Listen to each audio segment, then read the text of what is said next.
इय्याक नअब्दु व इय्याक नस्तईन। सेनेट में धांधली नामंजूर। इलेक्शन कमीशन अपने फैसलों पे नज़रसानी करे।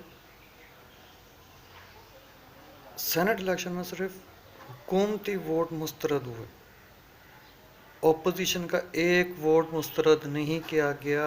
ये भी एक धांधली ही है। अगर 9 हुकूमती वोट पड़ने के बावजूद 7 वोट मुस्तरद ना होते तो हफीज़ शेख साहब की कामयाबी यकीनी थी।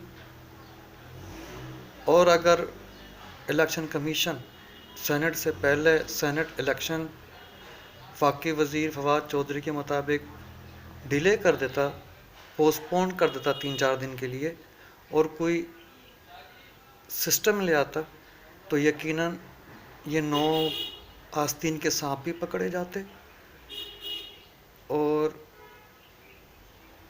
और अगर वोट मुस्तरद ना होते तो ये हफीज़ शेख की कामयाबी यकीनी थी। और ये जो फैसला है डस्के का, जो इलेक्शन एक कदम करार दे दिया, 20 पोलिंग स्टेशन का मसला था, आपने पूरे हलके का इलेक्शन करार दे दिया। दोनों पार्टियों ने रिज़ल्ट ले लिए, सब कुछ ओके हो गया, दस्तखत हो गए, रिज़ल्ट रिसीव कर लिया पोलिंग एजेंट्स ने, गिनती हो गई। वो वोट को इज़्ज़त देनी पड़ेगी इलेक्शन कमीशन को।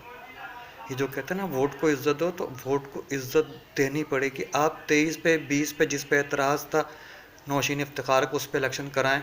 ये चोर अपोजिशन जिस पे वफीला कर रही है, बाकी इलेक्शन कमीशन नज़रसानी करे इससे पहले कि आवाम सड़कों पे निकल के इलेक्शन कमीशन के दफातरों का मुहासबा करे। शुक्रिया। पाकिस्तान जिंदाबाद, इमरान खान जिंदाबाद, पाक फौज जिंदाबाद।